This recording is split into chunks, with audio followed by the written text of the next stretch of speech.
আসসালামু আলাইকুম। আজকে আমি আলোচনা করব এমএস ওয়ার্ডের টেবিল নিয়ে। তো টেবিলে সর্বপ্রথম আমাদের ইনসার্ট মেনুতে আসতে হবে। তারপর আমরা এখানে টেবিল দেখতে পারবো। তো টেবিল থেকে নিচে যেন অনেকগুলো ব্ল্যাঙ্ক ঘর দেওয়া আছে। তো ব্ল্যাঙ্ক ঘর থেকে এখান থেকে আমরা নিলে সর্বোচ্চ আমরা এখান থেকে পাবো কত, 8-10-80টা ঘর। তো এর বাইরে আমরা এখান থেকে অটোমেটিকলি নিতে পারবো না। যদি এর বেশি আমাদের নেওয়ার প্রয়োজন হয় তাহলে সেক্ষেত্রে আমি ইনসার্ট টেবিল করে নিতে পারবো। তো তার আগে বলি যে আমাদের এদিকে যে ঘরগুলো আছে এই ঘরগুলোর নাম হচ্ছে রো। আমার এদিকে লম্বা করে যে ঘরগুলো দেওয়া আছে এগুলোর নাম হচ্ছে কলাম। আর প্রতিটা ঘরে এক একটা করে সেল। তো ধরেন আমাদের নাম্বার অফ কলাম অনেকগুলো লাগতেছে, যেমন 80টারও বেশি লাগতেছে। তাহলে সেক্ষেত্রে আমরা কী করবো, ইনসার্ট টেবিলে ক্লিক করব। তো ইনসার্ট টেবিলে ক্লিক করার পর এখানে আমাদের নতুন করে দেখাবে number of column, number of rho, অর্থাৎ আমরা কতটা কলাম নিতে চাই, কতটা রো নিতে চাই, এখান থেকে সিলেক্ট করে দেব। তো এখান থেকে 5টা বাই 7টা আমি দিলাম। 5টা হচ্ছে কলাম আর 7টা হচ্ছে রো। আর আমি ওকেতে ক্লিক করলে আমার 5টা বাই 7টা একটা রোর ফরম্যাট দেখা দিচ্ছে। তো ফরম্যাটের প্রথম দিকে দেখেন যে হাইড রো, অর্থাৎ আমি রোটাতে যদি ক্লিক করে দিই তাহলে আমাদের কোনো পার্থক্য বুঝতে পারবো না। যখন আমরা এই দিকে ক্লিক করব তখন কিন্তু এর পার্থক্যটা বোঝা যাবে। হাইড, আবার আনহাইড করবো, দেন একটা বর্ডার চলে আসছে। তো মূলত আমাদের এগুলো সবসময় কাজে লাগে না, আমরা এখান থেকেই শুরু করব। আর এগুলো হচ্ছে মোটামুটি টেবিলের স্টাইল। আমরা টেবিলটাকে বিভিন্ন ধরনের স্টাইলে করে নিতে পারবো। যেন আমাদের প্রিভিউটা কিন্তু খুব সুন্দরভাবে আসতেছে। যদি আমাদের কখনো কারো এরকম টেবিলের প্রয়োজন হয় তো আমরা এখান থেকে টেবিলটাকে মডিফাই করে নেব। আর নর্মালি আমাদের টেবিলে থাকবে এরকম করে। তো টেবিল এরকম করে থাকার পর আমি যদি চাই যে টেবিলের এই যে ছোট ছোট যে বর্ডারগুলো আছে এই বর্ডারগুলোকে আমরা একটু কালারফুল করব। তো বর্ডারগুলোকে কালারফুল করতে গেলে আমাদের সর্বপ্রথম এখান থেকে বর্ডারের ফেদারটা দিতে হবে। তো আমি এখান থেকে লাইন সেগমেন্টটা এটা বাড়াই দিলাম। এখন আমি যে লাইনগুলোতে ক্লিক করব সেই লাইনগুলো আমার এই স্টাইলে বা এই কালারেই হবে। আর আমি কালারটাকে চেঞ্জ করব, এই কালার দেবো না পরের লাইনে। তো পরের লাইন চেঞ্জ করতে গেলে আমি আবার কালারটাকে চেঞ্জ করে যেখানে যেখানে ক্লিক করব সেখানে সেখানে সেই কালারটাই অ্যাপ্লাই করবে। তো হচ্ছে টেবিলের মোটামুটি লাইনের যে ব্যাপারটা, লাইনটাকে কালারফুল করতে গেলে আমাদের কী করতে হবে সেটাই। কিংবা যদি মনে হয় যে না কোনো সেলকে আমি শেডিং করে রাখবো, তাহলে আমি যে সেলে কার্সরটা রাখবো সেই সেলটা আমাদের এই শেডিং থেকে অটোমেটিকলি শেডিং কালার দিতে পারবো।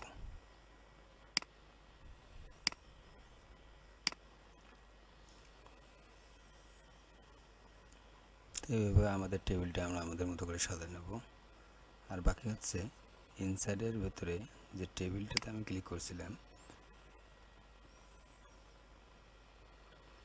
এই টেবিলের সাথে সম্পর্কিত হচ্ছে ডিজাইন আর লেআউট।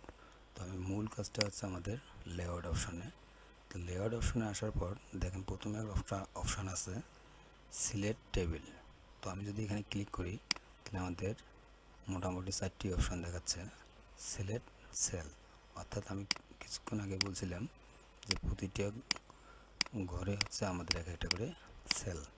তো এই সেলটাকে যদি আমরা সিলেক্ট করতে চাই তো এখান থেকে আমরা যখন সেলেতে ক্লিক করব তখন অটোমেটিকলি একটা সেল আমাদের সিলেক্ট হয়ে যাবে। যদি চাই আমরা এটাকে পুরো কলাম সিলেক্ট করে দেবো, কাট সেলটা কিন্তু আমার এখানেই দাঁড়িয়ে আছে, তাহলে পুরো কলামটা আমার সিলেক্ট হয়ে যাবে। এখন যদি মনে করি না প্রথম দ্বিতীয় রোটাকে আমি সিলেক্ট করব তাহলে এখান থেকে আমরা রোতে ক্লিক করলে আমাদের পুরো রোটা সিলেক্ট হয়ে যাবে। কিংবা পুরো টেবিলটাকে যদি সিলেক্ট করতে চাই তাহলে আমরা এখান থেকে সিলেক্ট টেবিল, তাহলে আমাদের ফুল টেবিলটাই সিলেক্ট হয়ে গেল।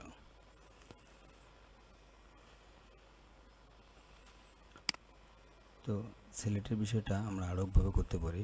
যদি চাও এখান থেকে আমি মাউসটাকে রাইট বাটন চেপে দিয়ে এভাবে টান দিলে আমাদের পুরো ঘরটাকে সিলেক্ট হয়ে যাবে, কিংবা এখান থেকে যদি চাও তোমরা এখান থেকেও সিলেক্ট করে নিতে পারবো। তারপরে দিয়ে আসো ড্র টেবিল। তো আমি যদি ড্র টেবিলে ক্লিক করি তাহলে আমাদের একটা কিন্তু পয়েন্টার আসবে, আমরা কিন্তু আমাদের মতো করে টেবিলটাকে ক্রিয়েট করে নিতে পারবো। যদি এরকম কখনো টেবিলের প্রয়োজন হয় তাহলে আমরা এখান থেকে খুব সুন্দরভাবে টেবিলটাকে সাজাই নেব। তার ড্র টেবিল আমরা যেমন করে রাখতে চাবো সেমভাবে টেবিলটা আমাদের সামনে চলে আসবে। হচ্ছে ড্র টেবিলের কাজ। এখন আমার ড্র টেবিলের কাজের এইটুকু লাগতেছে না, এটুকু আমি কেটে ফেলবো। তার পাশে একটা এক্সিট নামের অপশান আছে, এখান থেকে ক্লিক করলেই আমি যেখানে যেখানে ক্লিক করব সেই টেবিলটা করে আমাদের খুব সহজে রিমুভ হয়ে যাবে।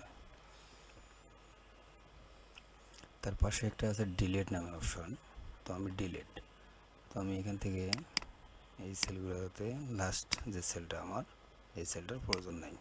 মনে করেন যে এখানে আমি কিছু কাজ করলাম, আমার লাস্ট সেলটা অতিরিক্ত একটা সেল হয়ে গেছে, তো এখানে আমি কাট সেলটা রেখে এখান থেকে সিলেক্ট করে নেব। তো এখানে কাট সেলটা রাখা আছে অবশ্যই রোতে, আমরা রোতে ক্লিক করব, তাহলে রোটা আমাদের সিলেক্ট হয়ে গেল। এখন আমরা ডিলিট নামে যে অপশনটা আছে এখানে ক্লিক করব। ক্লিক করার পাশাপাশি দেখব যে এখানে আমাদের লেখা আছে কি ডিলিট রো, তার মানে আমরা এখন রোতে ক্লিক করলে আমাদের টেবিলটা রোটা ডিলিট হয়ে যাবে। আবার টেবিলে ক্লিক করি, তারপর এখান থেকে আমাদের যে প্রয়োজন অনুসারে আমাদের মনে করেন কলামের একটা কলাম আমি ডিলিট করবো, জাস্ট এখান থেকে সিলেক্ট করার পর সিলেক্ট কলাম, এখন ডিলিট কলাম, তাহলে আমাদের ডিলিট করে দেবে কলামটাও। সেমভাবে আমাদের যদি সেল ডিলিট করার প্রয়োজন হয় আমরা এখান থেকে সেল ডিলিট করতে পারবো, রো ডিলিট করতে পারবো, কিংবা টেবিলটাও ডিলিট করতে পারবো। এখন আমাদের লাস্ট ফিনিশ, এইখান থেকে নিচের দিকে আমাদের একটা ঘর বানানোর প্রয়োজন। আমরা কিবোর্ড দিয়ে খুব সহজে লাস্ট সেলে এসে ট্যাব ব্যবহার করলেই আমাদের খুব সুন্দরভাবে একটা সেল তৈরি হবে, কিংবা এখান থেকে যদি আমি নিচের দিকে ক্লিক করি তাহলে তো আমাদের অটোমেটিকলি নিচের দিকে একটা সেল তৈরি হবে। কিংবা আমার উপরে একটা প্রয়োজন, তাহলে সেক্ষেত্রে আমরা উপরে ক্লিক করবো, তাহলে উপর দিকে একটা আমাদের সেল বাতি থাকবে। বা এখন প্রয়োজন হচ্ছে আমাদের লেফট সাইড দিয়ে একটা টেবিলের প্রয়োজন বা একটা কলামের প্রয়োজন, তাহলে আমরা কী করবো, এখান থেকে দেখবো যে লেফট সাইড, তাহলে লেফট সাইড দিয়ে আমাদের খুব সুন্দরভাবে একটা কলাম তৈরি করে দিল। বা রাইট সাইডে প্রয়োজন, তাহলে আমরা রাইট সাইডে ক্লিক করবো, তাহলে খুব সুন্দরভাবে রাইট সাইডে একটা টেবিল তৈরি হলো। এখন কোনো কারণে আমাদের এই মাঝের সেলগুলোকে ফাঁকা করতে হবে, অর্থাৎ একটা সেলে পরিণত করতে হবে। তো কয়েকটা সেলকে একত্র করাকে যেমন মার্জের সেল বলে, আমরা সেমভাবে সেলটাকে সিলেক্ট করে নেব, এভাবে সিলেক্ট করে নেব। সিলেক্ট করে নেওয়ার পর মার্জের সেল ক্লিক করব, তাহলে আমাদের মার্জের সেলগুলো একটা সেলে পরিণত হবে। এখন দেখেন মাঝের সেলগুলো সবগুলো পরিবর্তন হয়ে আমাদের একটা সেল সামনে চলে আসছে। এখন এইখান থেকে যদি আমি চাই যে আমি ভেতরে আরও কিছু সেল অ্যাড করব, তাহলে অ্যাড করতে পারবো। যেমন ড্র টেবিলের মাধ্যমে অ্যাড করতে পারো, কিংবা এখানে স্পিড সেলের মাধ্যমে অ্যাড করতে পারো। তো এখানে নতুন করে ক্লিক করলে আমাদের দেখো যে স্পিড সেল নামে একটা অপশন দিচ্ছে, অর্থাৎ কোনো সেলের ভেতরে যদি সেল তৈরি করতে যাই সেটা অবশ্যই আমাদের স্পিড সেলের মাধ্যমে করতে হবে।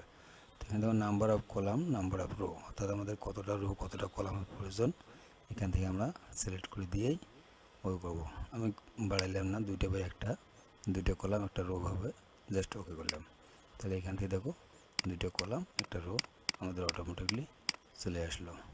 এটা ছিল স্পিড সেলের কাজ। আমরা অনেকেই একই সেলে কাজ করি,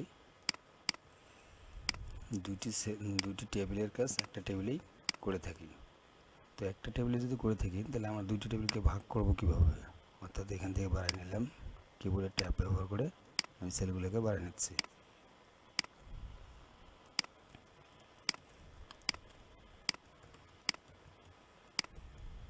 তার আগে বলি, যদি আমাদের এই ক্লাসগুলো ভালো লাগে তাহলে অবশ্যই চ্যানেলটিকে সাবস্ক্রাইব করে রাখবা, আর কমেন্টে জানিয়ে বা যে আসলে ক্লাসগুলো সব কিছু বুঝতেছো কি না সেটা অবশ্যই আমাদেরকে জানাবা।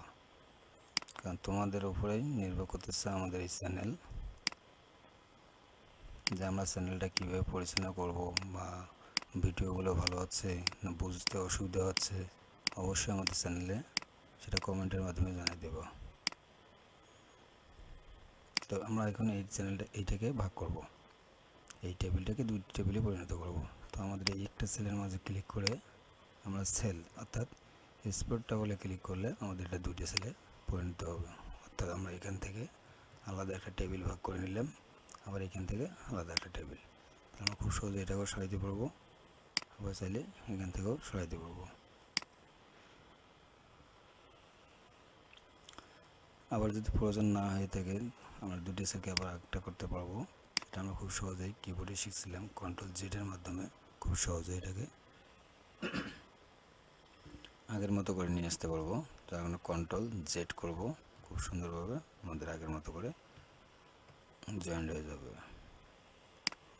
তো এই ছিল স্প্লিট সেলের সেল, স্প্লিট সেলের কার্ভ। এখন এখানে আমি কিছু লেখা লিখছি, তো লেখাগুলো আমাদের দেখেন টেবিলটা বড় করে নেই, যে আমাদের উপরের দিকে একদম মাঝ বরাবর না। তো মাঝ বরাবর করতে গেলে আমাদের অবশ্যই এটাকে সেন্টার করতে হবে। তো সেন্টার করতে গেলে আমাদের এখানে কয়েকটি অপশন পাবো।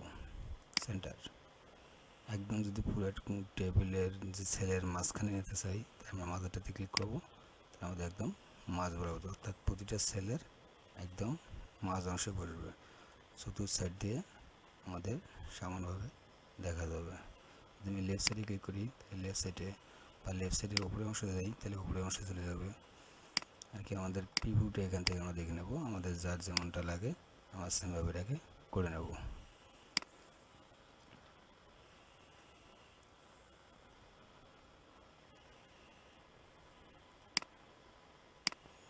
আর কিছু ঘর নিচের দিকে বাড়ায় নিচ্ছে। এখন মাইক্রোসফট ওয়ার্ডে যোগের কিছু কাজ অনেক সময় আমাদের মাইক্রোসফট ওয়ার্ডে যোগ করতে হয়।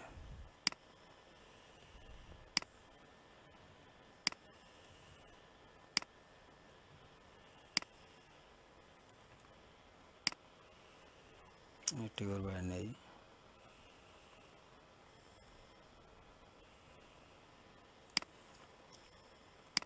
মাঝের সেলগুলোকে একটা সেলে পরিণত করে দেই, মাঝের সেলের মাধ্যমে এটা পরিবর্তন করে দিলাম। কিছুক্ষণের জন্য মনে করো যে এটা হচ্ছে আমাদের একটা টাকার হিসাব। তো এই টাকার হিসাবটাকে আমরা যদি যোগ করতে যাই তাহলে আমাদের অবশ্যই এটাকে সিলেক্ট করতে হবে, বা এইটুকু আমি এটাকে ডিলিট করে দেবো, ডিলিট রো। আর এখানে আমি লিখলাম টোটাল টাকা বা টোটাল অ্যামাউন্ট।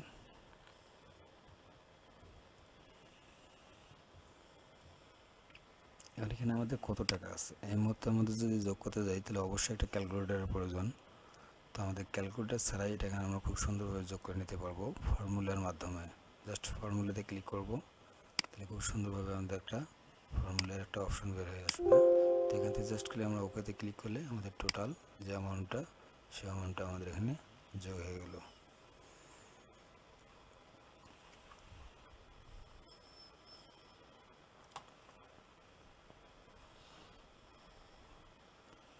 তো টেবিল নিয়ে মোটামুটি সবার ধারণা হয়ে গেছে। তাছাড়া এই টেবিল দিয়ে বা ট্রু টেবিল দিয়ে তোমরা তোমাদের মতো করে অনেক কিছু কাজ করতে পারবো। তো ভিডিওটা অনেক লং হয়ে যাচ্ছে, তাই টেবিল নিয়ে আর আলোচনা না করি, বাকিটুকু নেক্সট ভিডিওতে দেখাবো ইনশাআল্লাহ।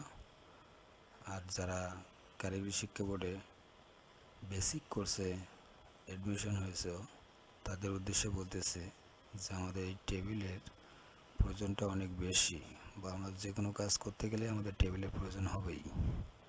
যেমন ধরেন যদি কখনো আমরা কোনো হালকা আধার কার্ড বা আদার্স কোনো কিছু করতে যাই তাহলে কিন্তু আমাদের টেবিলটার প্রয়োজন হয়।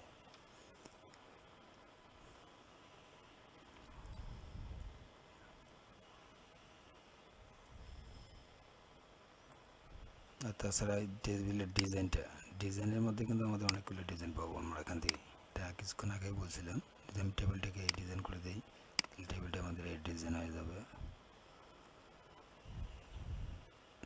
তো টেবিলের ক্লাস এই পর্যন্তই। সবাই ভালো থাকবেন।